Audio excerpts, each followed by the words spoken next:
My name is Laura Gibson. As a major in the United States Army, I thought I had seen every battlefield imaginable. But I was wrong. The most brutal battle of my life didn't happen in a desert under mortar fire. It took place in a luxury restaurant in Charleston, under the soft glow of candlelight. The man I had been married to for 23 years, Gregory, calmly announced in front of my children, "I've found someone else. I'm done pretending." But the real shock came from my mother-in-law, Janet. She smiled, patted her son's hand, and said, loud enough for the whole table to hear, "Good for you, son. You're finally free of that ice witch." What they didn't know was that for the past 6 months, while I was deployed halfway across the world, I wasn't just fighting for my country. I was planning for this exact war. They thought they were starting a fight. They had no idea they were walking into a perfectly laid trap. If you have ever had your sacrifices thrown back in your face by the very people you did it for, let me know where you're watching from. Hit that subscribe button and get ready for a story of strategy, betrayal, and brutally executed justice. The air in Hall's Chop House in Charleston hung thick and warm, rich with the smell of perfectly seared USDA prime steaks and old leather. It was the kind of place you went to celebrate milestones, a sanctuary of dark wood and hushed, respectful service where the outside world couldn't touch you. Or so I thought. The candlelight danced across the crisp white tablecloth, catching the rim of my wine glass and casting a gentle glow on the faces of my children. Chloe, 17 and sharp as a tack, was recounting a story from school, her laughter echoing the clinking of silverware. Tyler, 14 and usually glued to his phone, was actually engaged, a small smile playing on his lips. Across from me, my husband Gregory sat beside his mother, Janet, and his father, Walter. It was a perfect picture of a family reunited. For me, this night was more than just dinner. It was a symbol. It was me, trading my combat boots for a pair of elegant heels. It was me, in a silk dress instead of a stiff, suffocating uniform. After 6 long months in a place where the only colors were sand and camouflage, sitting here felt like breathing in full color for the first time. I looked at my children and felt that familiar ache in my chest, a sharp, poignant mix of love and guilt. I'd missed birthdays. I'd missed Christmases celebrated over a grainy video call. I'd missed first dates and soccer games. This dinner was my attempt to bridge those gaps, to reclaim a piece of the peace I fought for but so rarely got to experience.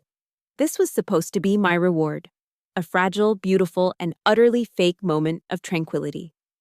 The calm before the storm wasn't just calm, it was a meticulously crafted illusion, and I was its last believer. The main courses had been cleared, and the waiter was describing the dessert menu when Gregory gently placed his fork and knife together on his plate. He did it with the kind of precision I'd seen in soldiers disarming a bomb, a quiet, deliberate finality. He didn't look at me. His gaze was fixed on something outside the window, somewhere over the dark, churning waters of the Charleston harbor. Then, he spoke. His voice was calm, almost bored, like he was announcing the weather forecast. "I've found someone new," he said. The words didn't explode. They simply arrived, cold and heavy, sucking all the warmth and noise out of the room. I felt the air shift. Chloe's fork clattered onto her plate. Tyler froze, his mouth half open. Walter, my father-in-law, a man of quiet integrity, just stared at his son, his brow furrowed in disbelief. I watched it all unfold as if from a great distance, a commander observing enemy movements on a screen. But the killing blow didn't come from Gregory. It came from his mother. Janet, who had been listening with a serene expression, reached over and patted Gregory's hand. A slow, satisfied smile spread across her face, a smile that held 20 years of resentment. She leaned forward, her voice just loud enough to cut through the stunned silence. "Good for you, son," she purred. "You're finally free of that ice witch." Ice witch. The phrase landed like a precision strike, hitting the exact coordinates of my deepest insecurity. It wasn't just an insult, it was a verdict. It confirmed everything I had secretly feared for years. They didn't just not love me, they despised the very core of who I was. The discipline, the strength, The career that had paid for this very meal, this beautiful house, their comfortable lives, it was all, in their eyes, a character flaw. My sacrifice wasn't a gift. It was a burden they were finally shedding. In that moment, something inside me didn't break. It solidified. The heartbroken wife receded, and the major stepped forward. I felt the familiar, cold surge of adrenaline that came before a critical mission. My breathing steadied. My movements became deliberate, precise. They thought they had cornered me, shamed me into submission in front of my children. They had miscalculated. They had forgotten who I was. Slowly, I reached for my Louis Vuitton handbag on the chair beside me. It was a purse I'd bought for myself at the duty-free shop in Dubai on my way home from Afghanistan, a private celebration of survival. It was a symbol of my own earnings, my own resilience. Their eyes followed my hand as I unclasped it and pulled out a thick, manila envelope. I slid it across the polished wood table. It stopped directly in front of Gregory. "What is this?" he asked, his voice wavering for the first time. "Open it," I said, my tone flat, devoid of emotion. His hands trembled slightly as he broke the seal. The look on his face shifted through a series of rapid-fire emotions I had been trained to read. First, arrogant confusion. Then, as he pulled out the papers, dawning realization. His eyes scanned the first page, then the second. His face drained of all color. He looked up at me, his expression turning to sheer, unadulterated panic. The self-assured man from 30 seconds ago was gone, replaced by a cornered animal. "These are divorce papers," he stammered, his voice a choked whisper. "Laura, they've already been filed." 3 days ago, I confirmed calmly. I let him absorb that for a moment before delivering the next volley. "Keep reading, you'll find Appendix A particularly interesting.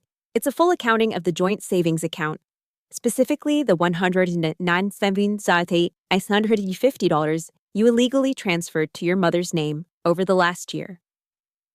I turned my gaze to Janet, whose smug smile had vanished, replaced by a mask of pale horror. "And then there's Appendix B, the evidence of your affairs, plural, complete with hotel receipts paid for with my supplementary credit card." Gregory's mouth opened and closed, but no sound came out. He looked utterly terrified. I leaned forward, my voice dropping to a low, clear command. "All our joint accounts have been frozen. A motion was granted by an emergency judge this morning, citing financial fraud." I stood up, smoothing the front of my silk dress. My movements were steady, controlled. I looked past Gregory, past Janet, and met the stunned gaze of Walter. "I'm sorry, Dad," I said, and my voice was sincere. He was a good man caught in the shrapnel of his son's betrayal. That apology drew a clear line in the sand. He was family. They were the enemy. Then I turned my attention back to my husband of 23 years. He was sputtering, his face a grotesque mixture of fear and rage. I delivered the final, decisive blow. "You can call your new girlfriend to pay for this meal," I said, my voice cutting through the air like glass. "Because your credit card, much like our marriage, has been deactivated." I didn't wait for a response. I turned, walked over to my children, and said softly, "Chloe, Tyler, we're leaving." Without a backward glance, I walked out of the restaurant, my children trailing silently behind me, leaving behind the ruins of a family and an enemy who had been completely and utterly neutralized in the first shot of a war he never even saw coming. The first shot had been fired. The enemy was neutralized. But this battle didn't start tonight. It started years ago. How did I get here? Sitting in my car in the cool, quiet dark of the restaurant parking lot, with Chloe and Tyler silent in the back seat, the adrenaline from the confrontation began to drain away, leaving a hollow ache in its place. The battle had been won. But the war. The war had been raging for years, a slow, corrosive conflict fought not with weapons, but with words and silences. Janet's parting shot that night, "I switch," wasn't a new attack. It was just the loudest echo of 20 years of quiet contempt, a contempt that had been the background noise of my entire marriage. A map of injustice is not drawn overnight. It's etched, line by painful line, over years of small, deliberate cruelties. My mind drifted back to a Christmas 2 years ago. I was at Kandahar Airfield in Afghanistan, surrounded by the perpetual dust and the distant roar of jets. The air smelled of sand and diesel fuel. It was 100 degrees during the day and freezing at night. But my mission that week wasn't tactical. It was personal. I spent hours on a satellite internet connection that was slower than molasses, painstakingly ordering the perfect gifts for my family. A designer handbag for Chloe, the newest gaming console for Tyler, a set of expensive cigars for Walter. And for Gregory, a Rolex, a beautiful classic timepiece that cost a significant chunk of my combat pay. I tracked the shipments obsessively, coordinating with neighbors to make sure everything arrived in Charleston and was wrapped under the tree. I wanted, more than anything, to give them a perfect Christmas, even if I couldn't be there. On Christmas morning, I huddled in a communications tent at 3 a.m. my time to make the video call. Their faces appeared on my laptop screen, blurry and pixelated, surrounded by the warm glow of our living room. I watched as Gregory opened his gift. He held up the Rolex, examined it for a moment, and then set it aside with a barely audible mutter. "It's fine," he said, before turning to talk to Janet about football. My heart sank. Then Janet leaned into the camera frame, her smile sharp and condescending. My, she said, her voice dripping with false sweetness. "That danger pay must be nice. But presents don't replace a wife, Laura." And just like that, my desperate attempt to connect, to show my love across 7,000 miles, was twisted into proof of my failure. I wasn't a loving wife trying her best. I was an absent mother buying her family's affection. The Rolex wasn't a gift. It was a transaction. I ended the call, sat alone in that cold tent, and felt a loneliness so profound it was a physical weight on my chest. That was the theme of my homecomings, too. I would return from a deployment, my body exhausted and my mind still wired for high alert, only to feel like an intruder in my own home. Gregory and Janet had their own ecosystem.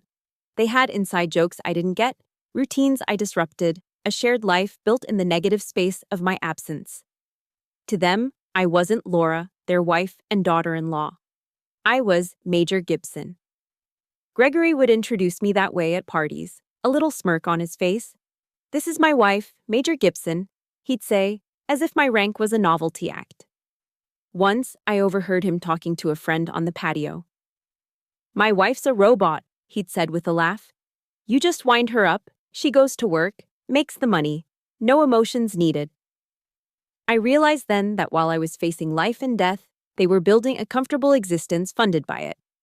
My presence wasn't a joy, it was an interruption. My career wasn't a source of pride for them, it was a convenient, high-yield investment. I was no longer a person, I was a provider, a machine. Janet was the chief architect of this narrative. She was a master of subtle psychological warfare. She would constantly compare me to other military wives, the normal ones, as she put it, who knew their place was at home, supporting their husbands. "A man needs a soft woman to come home to, Laura," she'd tell me over coffee, her expression one of deep concern. Not a commanding officer. She perfected the art of the backhanded compliment, the concerned tone that was actually a criticism. She would accidentally mention the attractive young women Gregory met through his so-called consulting business, planting seeds of discontent, subtly giving him permission to look elsewhere. She was validating his resentment, convincing him that his eventual infidelity wasn't a betrayal, but a justified search for the softness his ice witch wife could never provide. I remember another time, years earlier, when I called home from Iraq. It was the middle of the night for me, but it was Super Bowl Sunday, back in the States. All I wanted was to hear my family's voices for 5 minutes, a lifeline to normalcy. Janet answered the phone. "Oh, it's you," she said, her voice flat with annoyance. "Gregory is busy. He's watching the Super Bowl with his friends. Don't be a bother." And she hung up. Not, "He'll call you back." Not, "Is everything okay?" Just, "Don't be a bother." I was in a war zone, and to my own family, I was an inconvenience. The first time I allowed myself to truly suspect something was wrong was about a year before the dinner. I was in the Mojave Desert for a grueling training exercise at Fort Irwin. The heat was oppressive, the work relentless. When I finally got a moment to check our joint credit card statement online, I saw a charge for over $3,000 from the Breakers, a luxury resort in Palm Beach, Florida. I knew for a fact that Gregory was supposed to be in Charleston. When I got home a week later, I confronted him. I tried to be calm, to present it as a simple question. But he exploded. He didn't just deny it, he attacked me. He accused me of being paranoid, of being controlling. "This is your military mind, Laura," he yelled, his face red with fury. "You can't just turn it off. You have to analyze everything, suspect everyone. I was there for a business meeting. Am I not allowed to have a life while you're off playing soldier?" He turned it around so effectively that by the end of the argument, I was the one apologizing. I felt guilty for doubting him, ashamed of my suspicious nature. It was classic gaslighting, a masterclass in manipulation. He made me believe that the problem wasn't his behavior, but my perception of it. That was the moment the fog of denial began to lift. It wasn't just suspicion anymore, it was intelligence. It was a data point that didn't fit the official story. And that was the day, in the heat of a California desert, that the seed of what I would come to call Operation Justice was planted. If you've ever been made to feel like your instincts were wrong, or that your strength was a weakness, please support this story by hitting the like button and let me know in the comments by just typing the words, "I see you." Because for so long, I felt completely invisible. Looking back, I realize now that those little cuts, those dismissals and manipulations were the real wounds of this war. They were the 1,000 paper cuts that bled me dry long before the final, fatal blow was ever struck. A fortress isn't built in a day. It's built brick by brick, sacrifice by sacrifice. The cool, calculating woman who walked out of that Charleston restaurant wasn't born in that moment of betrayal. She was forged over 2 decades of lonely service, and her foundation was laid years ago, under the unforgiving Arizona sun at Fort Huachuca. I remember it like it was yesterday. I was a young second lieutenant in military intelligence, fresh out of training and full of ideals. Fort Huachuca was a shock to the system. The desert heat was a physical presence, a suffocating blanket that shimmered over the asphalt. We'd run 72-hour field exercises without sleep, learning to decode signals and analyze threats while our bodies screamed for rest. I was one of only a handful of women in my unit, and the sense of isolation was immense.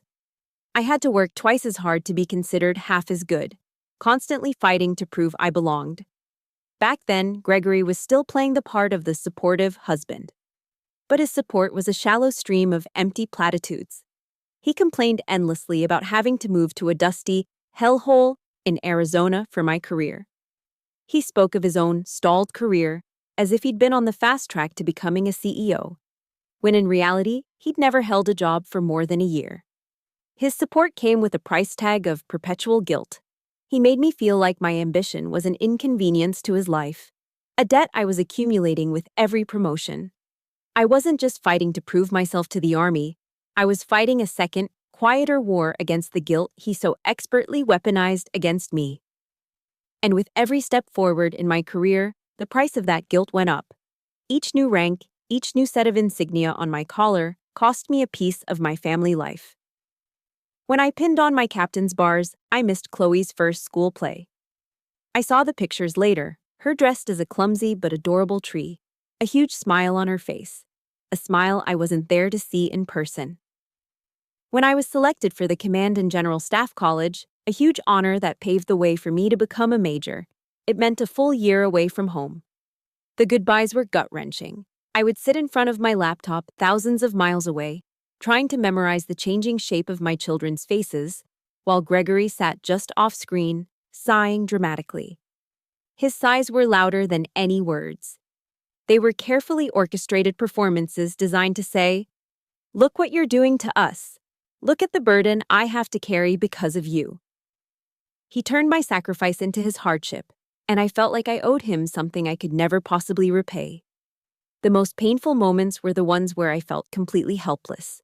I remember one night in Iraq, I was in a canvas tent at FOB Spiker, the sound of distant explosions a constant dull rhythm. A call came through on the satellite phone. It was Chloe, her voice small and shaky. She was only 9 at the time, and she had a fever of 103. Gregory was panicking. I spent the entire night awake, my heart pounding with a mixture of fear and guilt, coaching him through it from a war zone. I told him where to find the children's Tylenol, how to give her a lukewarm bath to bring the fever down, how to check her breathing.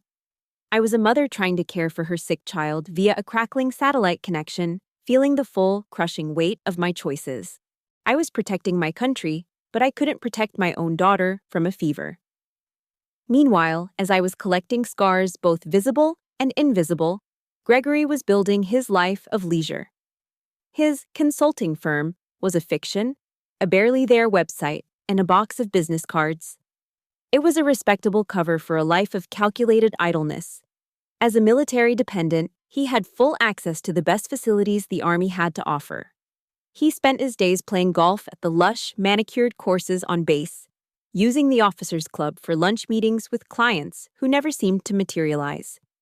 He, and by extension his mother, used TRICARE, our military health insurance, for all their needs. My service provided them with a life of comfort and security they did nothing to earn.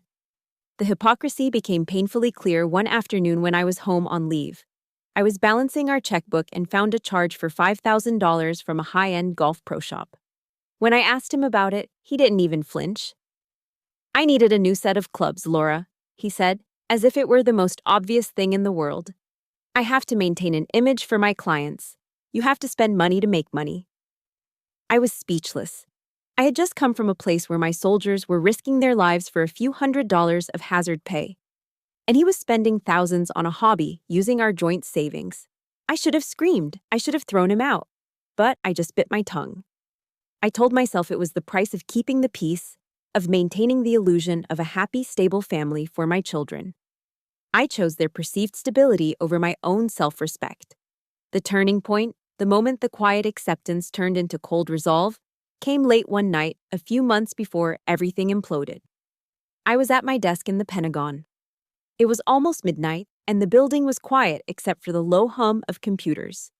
My office was covered in strategic maps of Eastern Europe, threat assessments, and intelligence reports. I was tired, the kind of bone-deep exhaustion that coffee can't fix. I leaned back in my chair and looked out the window. Across the Potomac River, the Washington Monument stood illuminated, a brilliant white spear against the black sky. I thought about my life. I had dedicated my entire adulthood to service, to protecting something bigger than myself, to defending the Constitution, the country, the values we hold dear. My job was to anticipate threats and protect my people. But in that moment, a chilling question echoed in the silence of my office. Who is protecting me? Who was protecting my future? Who was protecting my children from the corrosive influence of their own father's selfishness and their grandmother's venom? The answer was as clear and bright as the monument outside my window. No one. No one was coming to save me. I had to be my own cavalry.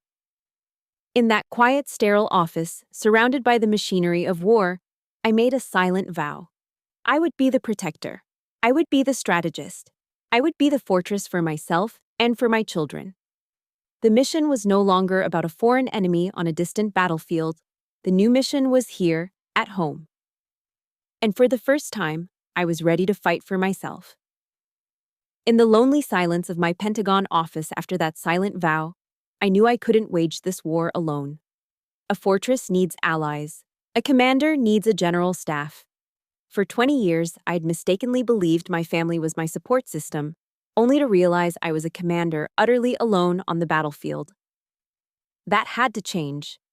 My first call was to the one person I knew would understand the terrain of betrayal better than anyone, retired Brigadier General Elizabeth Vance. General Vance had been my commanding officer and mentor years ago. She was a trailblazer, a brilliant strategist who had kicked down doors for women in the military with her steel-toed boots. She was also a two-time divorcee who had navigated the treacherous waters of high-stakes litigation with the same precision she planned military campaigns. When I finally broke down on the phone and told her everything, the affairs, the financial fraud, the soul-crushing contempt, I expected sympathy. I got something far better. There was a long pause on the other end of the line. I could almost hear the gears turning in her mind. When she finally spoke, Her voice was like steel. No pity, just purpose. "Laura," she said, "in warfare, we do not act on emotion.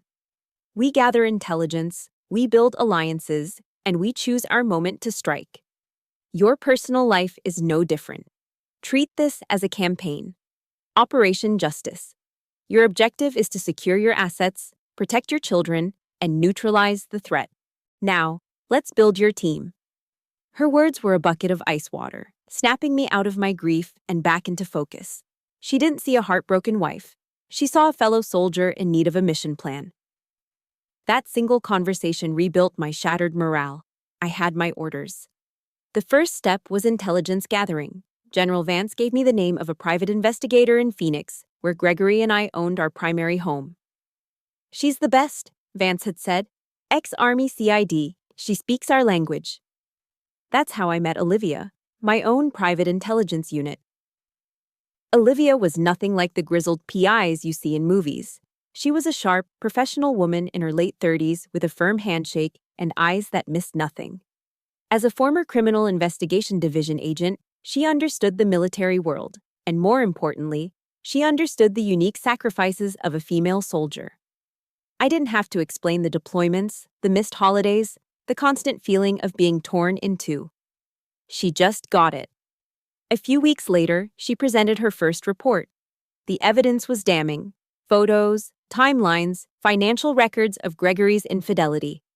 As she laid out the glossy pictures of my husband with another woman, she looked at me, not with pity, but with a quiet, fierce solidarity. "Major," she said, her voice firm, "what he did isn't just a betrayal.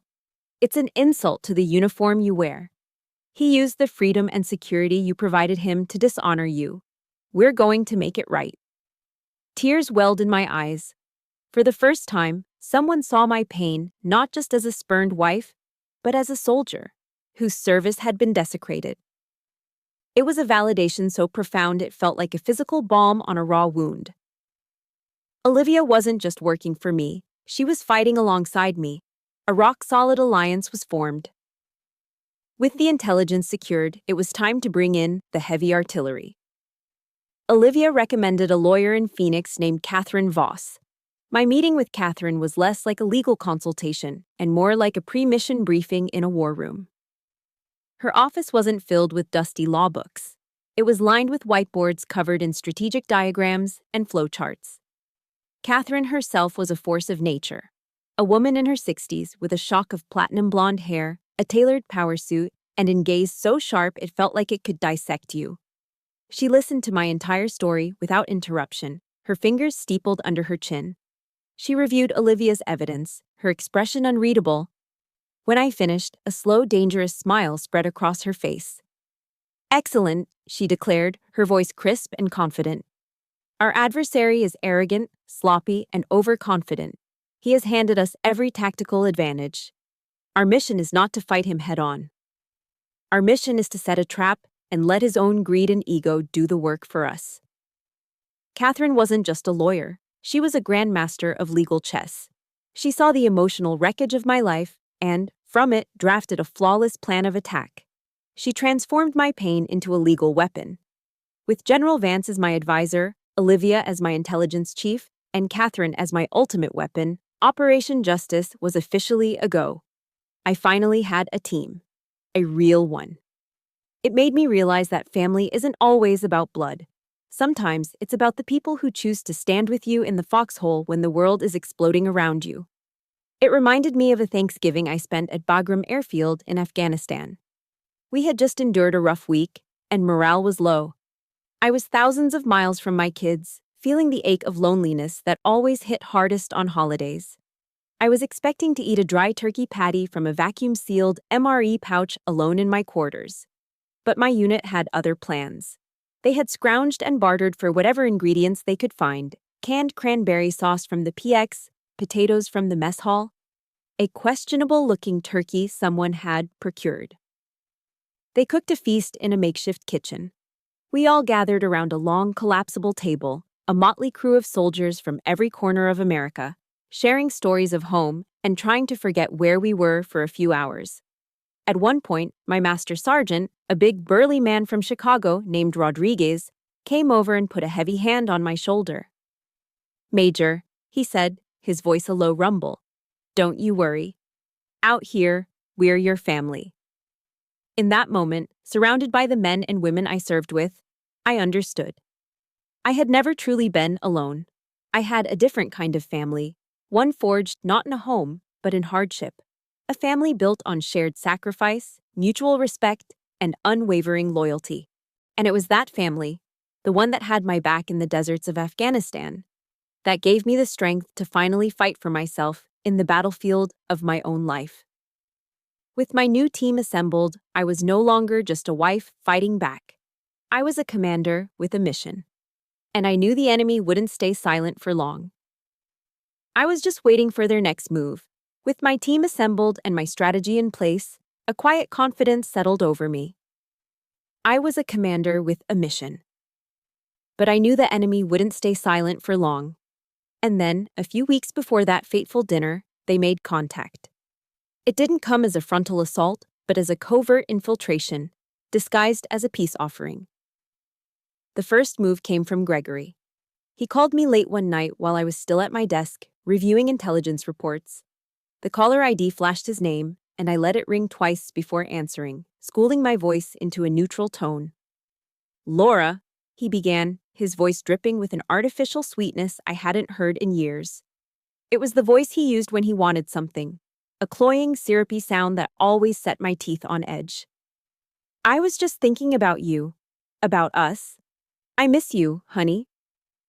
I remained silent, listening. This was a reconnaissance mission. "I have an idea," he continued, the false enthusiasm growing. "Let's take the kids to Charleston for a long weekend. Just the family. We can stay at a nice hotel, go to that steakhouse you love. Halls. We need time for each other, to reconnect, to fix things." For a split second, a traitorous flicker of hope ignited in my chest. It was the ghost of the young woman I used to be, the one who believed in forgiveness and second chances. A part of me, however small, wanted to believe he was sincere. The wife in me wanted to fall for it. But the major in me knew better. This wasn't an olive branch, it was a tactical maneuver. He was trying to lure me onto favorable ground, to soften me up before he launched his real attack. I remembered the cold, strategic advice from my lawyer, Catherine. "Let him think he's in control," she had said. "Let him think he's winning. Arrogance will make him careless." So I took a deep breath and played my part. "Charleston sounds nice, Gregory," I said, allowing a hint of weariness into my voice. "Yes, I think we could all use that." I agreed, not from weakness, but from a position of strategic strength. He thought he was setting the stage. I knew I was setting the trap. The second wave of the psychological offensive came a few days later, this time from Janet. Her call was even more insidious, cloaked in a veil of feigned motherly concern. "Laura, dear," she began, her voice smooth as silk. "I'm so glad to hear you and Gregory are taking this trip. He's trying so hard, I could almost picture her shaking her head sadly, playing the part of the concerned matriarch. "You're such a strong woman, Laura, and we all admire that. But sometimes that strength can be intimidating to a man. Maybe you could try to be a little softer. For the sake of the family." There it was, the classic Janet maneuver. In one breath, she'd managed to praise my strength and then frame it as the root of all our problems. His infidelity wasn't his fault, it was a reaction to my strength. The blame was expertly shifted back onto me. It was a sophisticated, toxic form of psychological warfare designed to make me doubt myself, to make me wonder if maybe, just maybe, I was the one who needed to change. For years, her words had been like a slow-acting poison, making me question my own worth. But now, with my eyes wide open, I recognized them for what they were: tactical propaganda. I murmured some non-committal agreement and ended the call, a cold, hard knot of anger tightening in my stomach. Gregory saved his most powerful weapon for last. A few days before we were scheduled to leave for Charleston, he called again. The sweet, pleading tone was gone. replaced by a more serious, almost mournful one. He told me how much he loved the kids, how he couldn't imagine his life without them. And then he deployed his nuclear option. Just think about the kids, Laura, he said, his voice thick with fake emotion. Do you really want them to grow up in a broken home, all because of a mistake? Any mistake can be fixed. You're destroying this family. Chloe and Tyler will never forgive you for doing this to their father. The words hit me like a physical blow, knocking the air from my lungs, using my children, my love for them, as a shield for his own despicable behavior. It was the cruelest form of blackmail. For a moment, I was choked with a rage so pure it felt like acid in my throat. I wanted to scream at him, to list every one of his betrayals, every lie, every dollar he'd stolen. But I didn't. I held on to my discipline. I knew that the worst thing for my children wasn't a broken home. The worst thing was growing up in a home built on a foundation of lies, disrespect, and contempt. The most powerful act of love I could show them was to demonstrate that a woman, that their mother, would not tolerate being treated this way. That self-respect was not negotiable. The final straw, the event that erased every last shred of doubt from my mind, wasn't a phone call or an argument. It was a single, silent email. It arrived in my inbox with the subject line, "Final Confirmation." It was from Olivia. Attached was a single photograph, taken with a long-range lens. It was Gregory standing outside a high-end jewelry store in Phoenix, the kind of place with velvet ropes and security guards. He was kissing a young blonde woman. But it wasn't the kiss that broke me. It was the object in his hand. He was holding a small dark blue velvet box. I recognized it instantly. It was the exact same shade of blue, the same shape, the same size as the box he had used to propose to me 24 years ago under a starry sky in Virginia. He wasn't just cheating on me. He was recycling our past. He was taking a sacred memory, a cornerstone of my life, and carelessly bestowing it upon someone else. It was the ultimate insult. It told me that our entire history was meaningless to him, a script he could just reread with a new cast member. The last flicker of hope, the ghost of the young woman who wanted to believe, died in that moment. There was no more conflict, no more doubt. There was only the cold, hard clarity of the mission ahead. I picked up my phone, my hand perfectly steady. I didn't hesitate. I dialed my lawyer. When Catherine answered, her voice was calm and professional. Catherine Voss. I took a deep breath. "It's time, Catherine," I said, my own voice a reflection of hers, cold, clear, and resolute. "File the papers. Operation Justice is a go." The moment Gregory said, "I've found someone new," a profound and deathly silence fell over our table. It was as if a vacuum had sucked all the ambient noise out of Hall's chop house, the clinking of glasses, the low murmur of conversation, the distant sizzle from the kitchen. It all just vanished. All I could hear was the blood pounding in my ears, a steady, disciplined rhythm like a metronome, like a drum beat before a charge. I took a mental snapshot of the scene, my mind processing the data with chilling clarity. Chloe sat frozen, her fork slipping from her numb fingers and clattering onto her plate, the sound unnaturally loud in the silence. Tyler was completely still, a bite of creamed spinach halfway to his mouth, his eyes wide with shock. My father-in-law Walter's face was a mask of disbelief, his brows knitted together in a deep, troubled line. And then there was Janet. She was smiling, not a big, overt smile, but a small, tight, triumphant smirk. It was the final piece of intelligence I needed. That smile was the signal. It told me this wasn't a spontaneous, painful confession. This was a premeditated ambush. This was a performance, and I was the intended audience. As if on cue, Gregory launched into his rehearsed speech. He began to paint a picture of himself as a tragic victim, a man who had lost his way, who needed to find his own happiness. He spoke in vague, self-helpy cliches, carefully avoiding any real accountability. And then he turned his sights on me. "I've always supported you, Laura," he said, his voice laced with a false sincerity that made my skin crawl. "But you were never really here. Your career, the army, It created a distance between us that I just couldn't cross. Janet nodded slowly, her expression one of deep, solemn agreement. It's true, she added, her voice soft but carrying. She was always about the mission. The job came first. I felt a surge of white-hot rage, so intense it was almost blinding. This was their masterstroke. They were rewriting history in real time. My years of sacrifice, the missed birthdays, the lonely nights in war zones, the financial security my career had provided. They were twisting all of it into a narrative of my own failure. My loyalty to my country was being recast as disloyalty to my family. They were trying to make me the villain in my own life story. I remembered something I'd read from Brené Brown, a writer and researcher I deeply admired. She wrote that shame cannot survive being spoken. It thrives in silence and secrecy.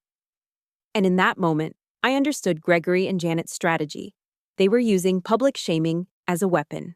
They expected me to crumble, to cry, to make a scene, to be humiliated into a quiet, pathetic surrender. They were about to be severely disappointed. I didn't cry. I didn't scream. I didn't even raise my voice. Instead, I let a small, cold smile touch my own lips. It was a smile that didn't reach my eyes. It was a smile that said, I see you, and I'm ready. My hand went to my Louis Vuitton bag. I felt the familiar weight of the manila envelope inside, the dense, satisfying heft of 6 months of meticulous preparation. I slid it out and placed it on the table. With a deliberate, unhurried motion, I pushed it across the polished surface. It slid to a stop directly in front of Gregory. The gesture was as clean and decisive as a general moving a key piece on a map of the battlefield. Gregory stared at the envelope as if it were a snake. I watched the cascade of expressions on his face, smug confidence giving way to confusion, then to dawning horror as his eyes flickered from the envelope to my face. What is this? He stammered. Your exit briefing, I said, my voice perfectly level. Each word was a bullet, delivered with calm precision. Inside, you'll find a petition for divorce. It was filed with the Maricopa County Superior Court 3 days ago. The blood drained from his face. Janet's jaw went slack.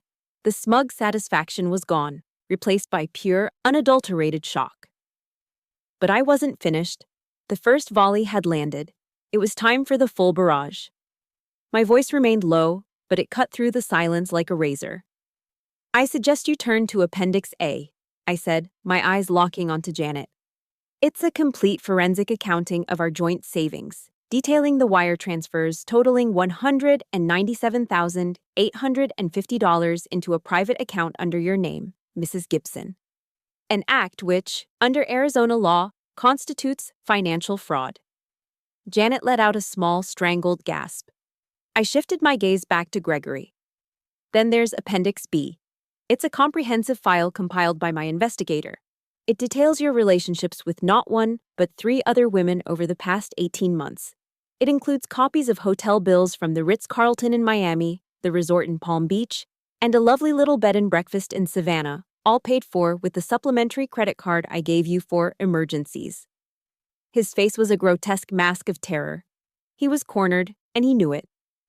And finally, I said, leaning forward slightly, there's Appendix C, transcripts of text messages recovered from your cloud backup, the ones where you refer to me as your ice witch and your personal ATM, while you were spending my combat pay on expensive jewelry for your mistresses. The silence that followed was absolute. They were utterly broken, their ambush shattered, their lies exposed. I had taken their weapon of public shame and turned it back on them with devastating force. If you have ever dreamed of a moment where you could finally stand up and speak your truth with this kind of undeniable proof, hit that like button to stand with me. And in the comments, just write one word. Boom. Let them hear it. Slowly, I stood up. I took my wallet from my purse and pulled out 5 crisp $100 bills, placing them on the table. I caught the eye of our bewildered waiter. This is for my meal, and for my children's, I said clearly. As for the rest, this gentleman will be taking care of it. I then turned to my children. Chloe was staring at me, her mouth slightly agape, a look of stunned admiration in her eyes. Tyler looked like he'd just witnessed a superhero landing. Chloe, Tyler, I said, my voice softening for the first time. Let's go home. Without another word, without a single backward glance, I turned and walked away, my children falling into step behind me. I didn't need to look back. I knew what I was leaving behind. The wreckage of a 23-year lie and an enemy completely and utterly defeated on a battlefield of his own choosing.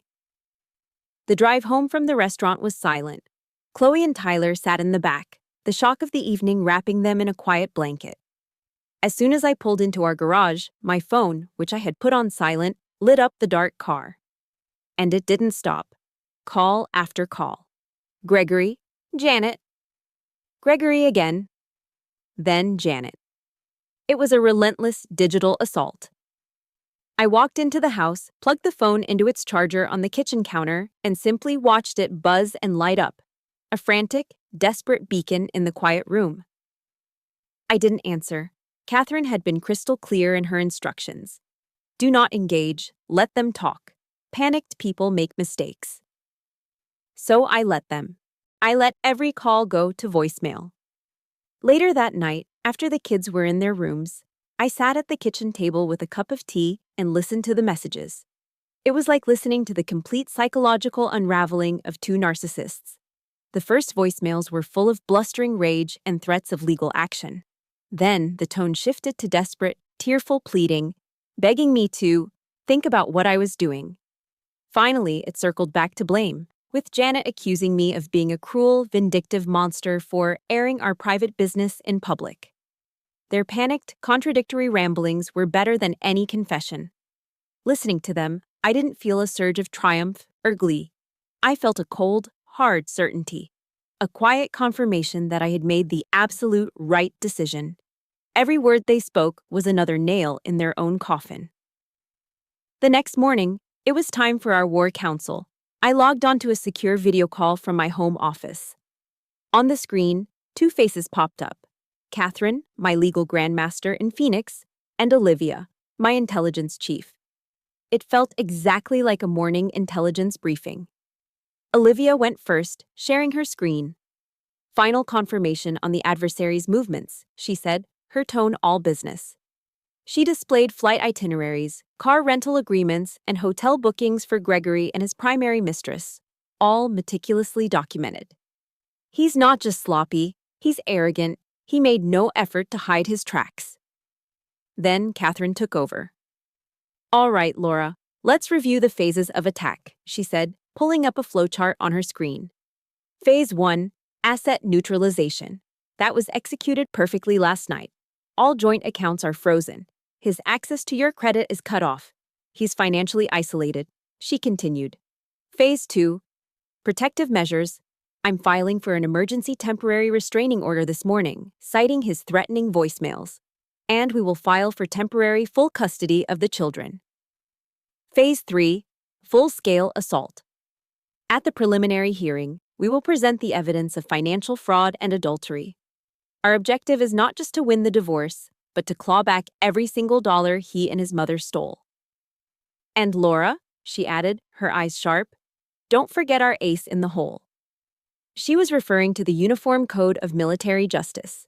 As a military spouse, Gregory was subject to certain aspects of it. Adultery, under the UCMJ, is a punishable offense.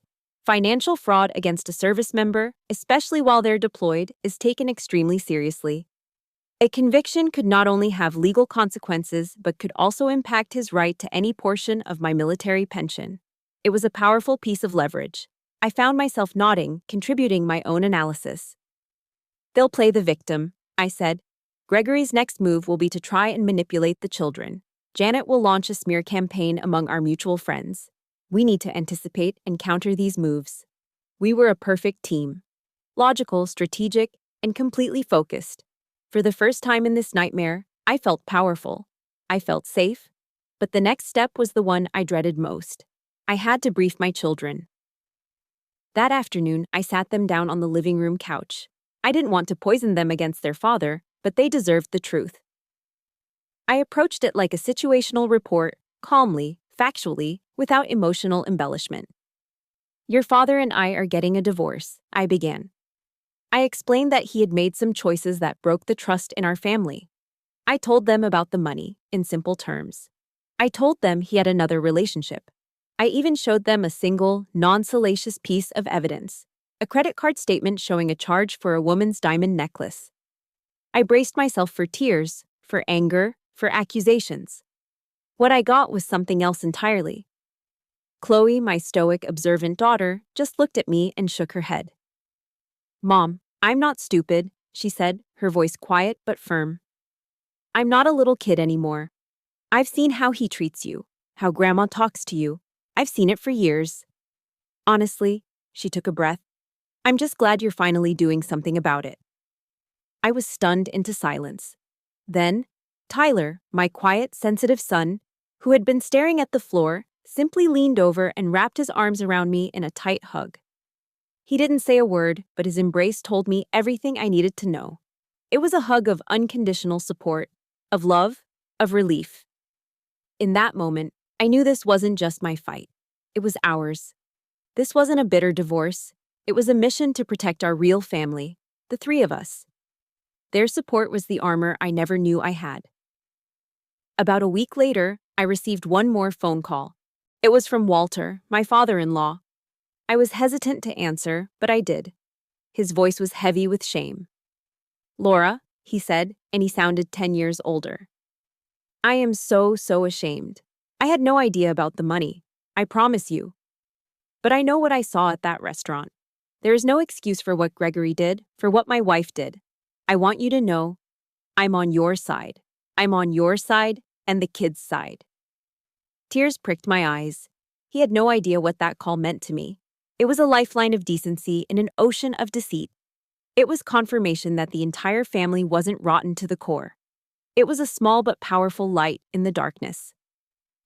After I hung up, I called Catherine to update her. She was quiet for a moment, then said, "Walter's support is a significant moral victory, Laura. It isolates Gregory from the one person whose opinion he might actually respect. But the real battle is ahead." I could hear her typing. "The date for the preliminary hearing has been set.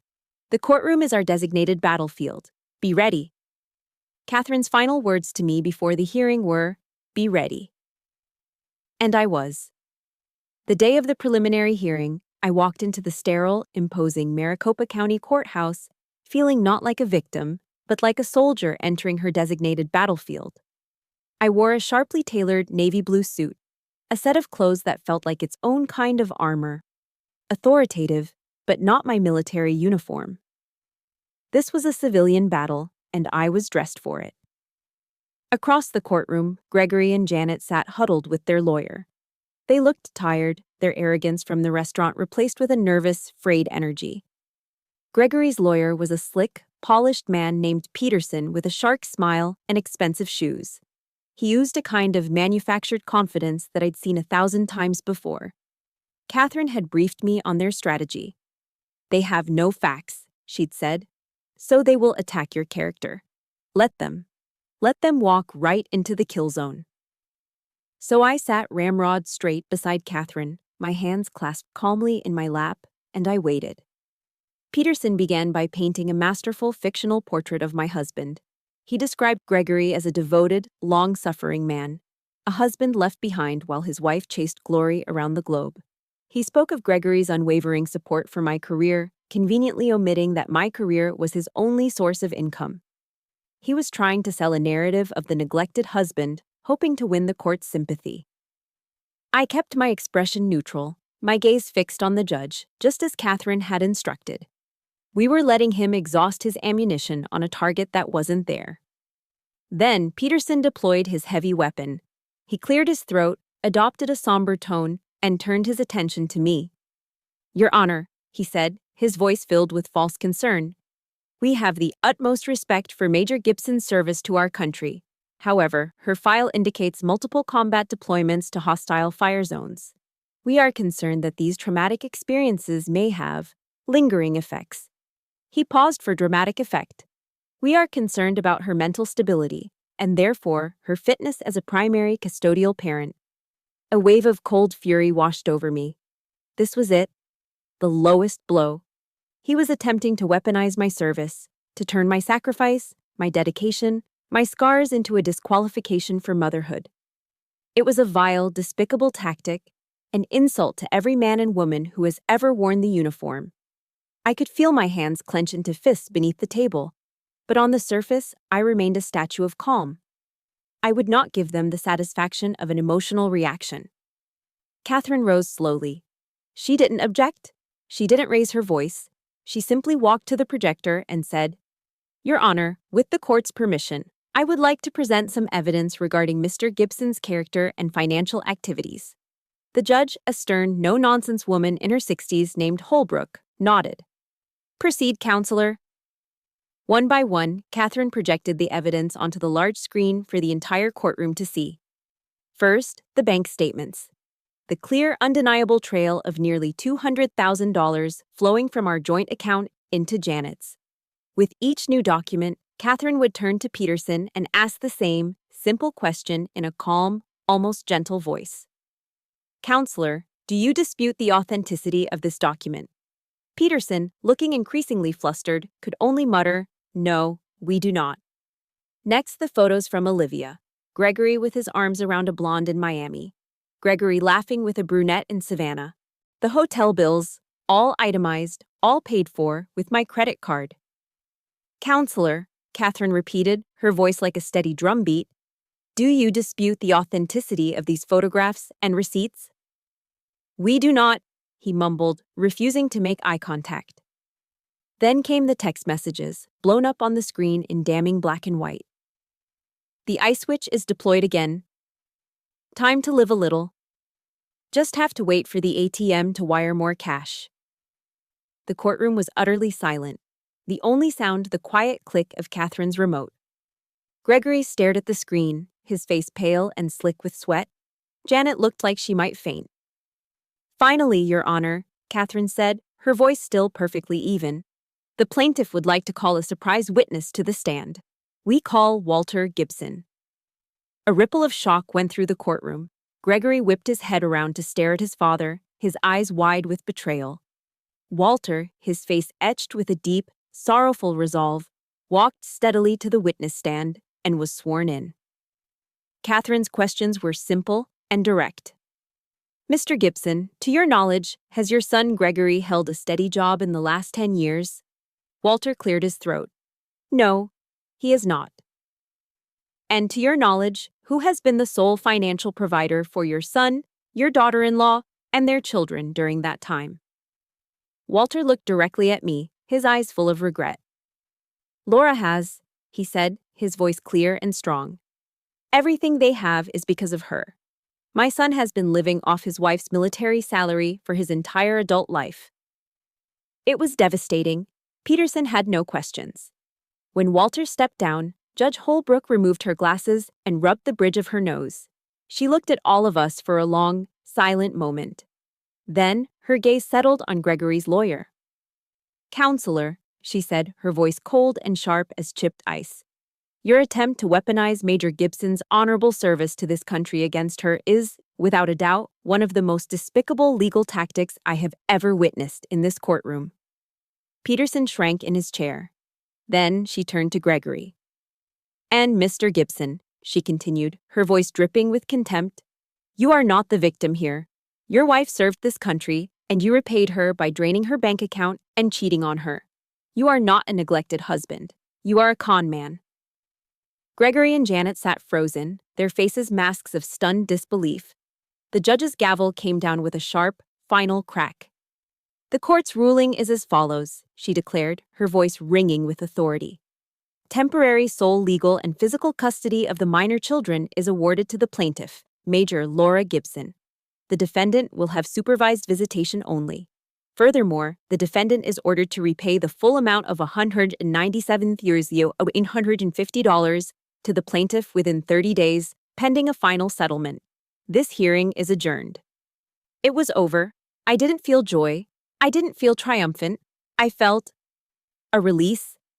A profound and overwhelming sense of relief, as if a 2-ton weight I had been carrying for 23 years had finally been lifted from my shoulders. The truth was out. Justice, in its slow, methodical way, had finally been served.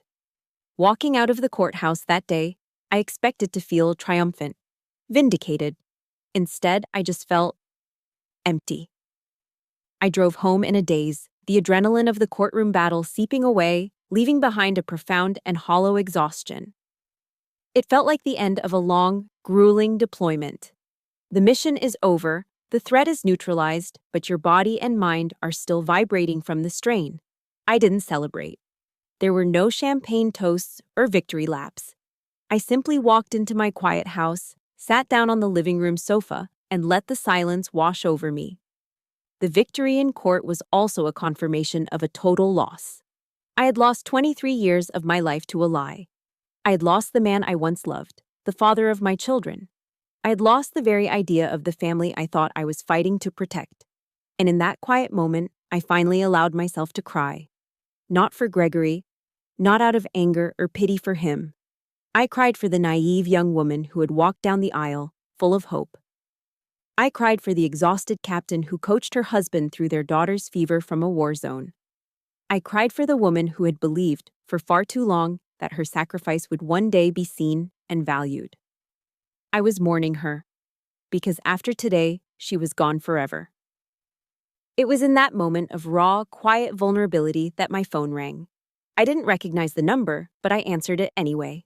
A young woman's voice, trembling and hesitant, came through the line. Is this Laura Gibson? Yes, it is, I said, my voice still thick from crying. My name is Cassidy, she said, her voice cracking. I think you have a right to know. I'm pregnant, and it's Gregory's. The world tilted on its axis. It felt like another physical blow, a vicious sucker punch after the main fight was already over. A new, fresh layer of pain settled over the old. But then, after the initial shock receded, a different feeling emerged, rising through the pain like a beacon. Absolute, crystalline clarity. This news, as devastating as it was a gift. It was the final, brutal piece of intelligence that wiped away any lingering wisps of what if. What if we'd gone to counseling? What if I'd been softer, like Janet wanted? This biological bomb vaporized all of it. It was the ultimate proof that Gregory was not a man who had made a mistake. He was a man who created wreckage wherever he went. There was nothing left to save. There was nothing left to mourn.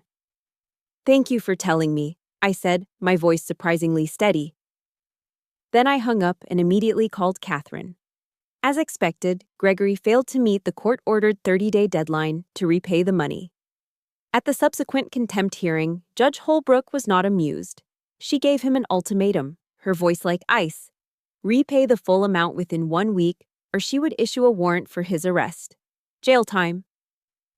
That was the move that finally forced Janet's hand. The thought of her precious son, her perfect boy, trading his golf shirts for a prison jumpsuit was more than she could bear. I didn't have to do a thing.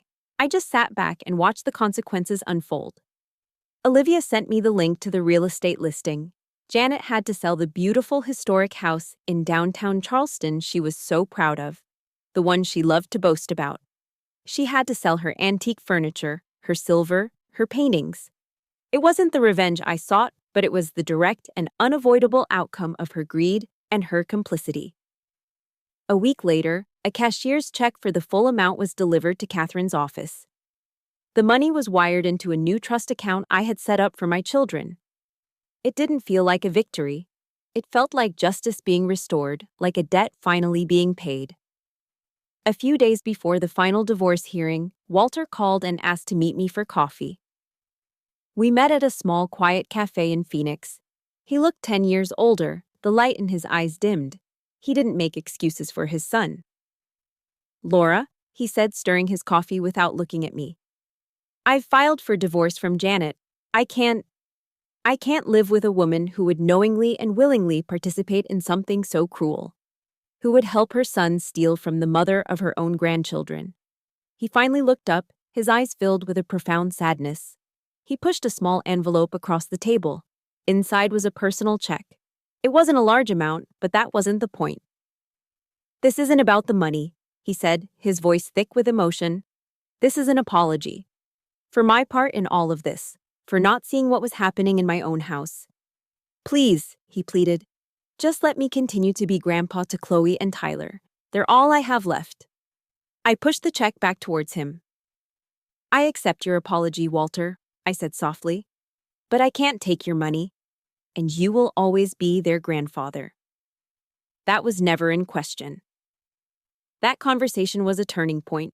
It taught me that I didn't have to burn the entire world down. I didn't have to let bitterness consume me.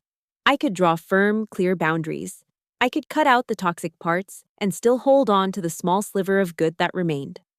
Forgiveness, I was beginning to understand, wasn't about absolving Gregory or Janet. They would never get that from me. Forgiveness was about me. It was about releasing myself from the weight of my own anger so that it wouldn't poison my future. That night, I sat on my bed and scrolled through the contacts on my phone. I stopped at his name. Gregory. For 23 years, that name had been my emergency contact, my +1, my home base. I looked at it for a long time, thinking of the man I married, the father he once was, and the stranger he had become. There was a brief pang of sadness, a final faint echo of the life we once shared. Then, with a steady finger, I pressed edit, scrolled to the bottom of the screen, and tapped the red letters that read, Delete Contact. It was done. The last tie was severed. The war was finally over. The final divorce hearing was little more than a formality. The real war had already been won. The courtroom felt different this time, less like a battlefield and more like a place for signing a peace treaty. Gregory sat on the other side of the room, looking like a hollowed-out version of his former self. He was gaunt, defeated. The arrogant, self-assured man from the restaurant was gone, replaced by a ghost. He'd lost his wife, his comfortable lifestyle, the respect of his children, and the admiration of his father. He had lost everything. Before issuing the final decree, Judge Holbrook asked if he had anything to say. He stood up slowly, his movements stiff. He looked at me, and for the first time, I saw something in his eyes that wasn't anger or arrogance. It was a deep, pathetic emptiness. I'm sorry, Laura, he stammered, the words catching in his throat. I looked back at him, and to my own surprise, I felt nothing. No anger, no pain, not even the cold satisfaction of victory. All I felt was a distant, detached sense of pity. It was the kind of pity you feel for a stranger who has made a series of terrible life choices. His apology wasn't for me. It was a lament for himself, for the life he had so carelessly thrown away. I simply nodded once, a gesture of acknowledgement, not acceptance. A moment later, the judge's gavel came down one last time. The marriage is hereby dissolved, she declared. I walked out of the courthouse and into the bright, dry heat of the Arizona sun. I stopped on the steps, closed my eyes, and took a deep, cleansing breath. The air was clean, the sky was a vast, cloudless blue, and in that moment, I felt a sense of freedom so pure and profound it was almost dizzying. The war was over. I had survived. 2 years have passed since that day. Life is different now. It's quieter. It's calmer. It's mine. I'm still serving in the army, but something has shifted. I'm no longer doing it to prove my worth to anyone or to provide for a man who saw me as an ATM. I'm doing it for myself, for the country I love, and for the pride I take in my work. Last year, I was promoted to lieutenant colonel. My children are thriving. Chloe is in her sophomore year at UC San Diego, studying marine biology and shining brighter than I've ever seen her. Tyler, after some time working with a therapist to process everything, has blossomed. He's the captain of his high school's robotics team, a strong, funny, and remarkably well-adjusted young man. Our house is no longer a place of unspoken tension and simmering resentment. It's filled with laughter now. With Friday night pizza and movie marathons, with open, honest conversations. We are a small unit, but we are a happy one. I've started discovering the person who exists outside the uniform and outside the title of Mrs. Gibson. I've taken up hiking, exploring the beautiful red rock trails of Sedona on the weekends. I joined a pottery class. And there's something profoundly therapeutic about taking a shapeless lump of clay and turning it into something whole and beautiful. I am rediscovering Laura. As for Gregory and Janet, Their story is not a chapter in my book anymore, it's a footnote. I hear snippets of information from Walter from time to time. Gregory moved to Nevada, chasing some get-rich-quick scheme. He works odd jobs, struggling to make child support payments for his son with Cassidy. He calls Chloe and Tyler sometimes, but the calls have become less and less frequent. He has, through his own actions, become an outsider in his children's lives, a distant, cautionary tale. Janet lives alone in a small rental apartment, bitter and isolated. Her health has declined, and her anger has only grown. Their fate isn't a source of pleasure for me. It's simply a lesson in consequences. It is the natural outcome of a life built on greed and arrogance. It is not my victory. It is their self-inflicted defeat. There's a quote by Eleanor Roosevelt that I think about often now. No one can make you feel inferior without your consent. For 23 years, I'd unknowingly given Gregory and Janet my consent. I'd allowed their words, their sighs, their contempt to define my worth. The 6-month battle to end my marriage wasn't just about money or infidelity. It was about me, formally and irrevocably, revoking my consent. Which brings me here, to this evening. I'm standing in my backyard in Phoenix, a glass of iced tea in my hand. The sun is setting behind Camelback Mountain, painting the desert sky in fiery shades of orange, pink, and purple. It's peaceful. I used to think the sweetest revenge would be watching them lose everything. But I was wrong. I've come to realize that the best revenge isn't about destroying someone else's life. It's about building your own into something so beautiful and peaceful that their existence becomes completely irrelevant. My victory wasn't the $200,000. It wasn't the house or the custody of my children. It wasn't even the look of utter defeat on Gregory's face in that courtroom. The real victory is this moment. Right here. The quiet hum of the cicadas. The cool glass in my hand. The knowledge that my happiness is no longer dependent on anyone else's approval or presence. It is built by me, for me. I spent 6 months planning a battle, but I've spent the last 2 years building a peace. And for a soldier, peace is the final, most glorious victory of all. My battlefield is quiet now, and my greatest hope is that yours can be too. This journey has taught me that our value is never determined by those who refuse to see it. It's forged in the quiet moments we decide to fight for ourselves. If my story resonated with you, and if you believe in the power of building your own dawn after the longest night, I invite you to subscribe to this channel. We share stories here not just of survival, but of thriving.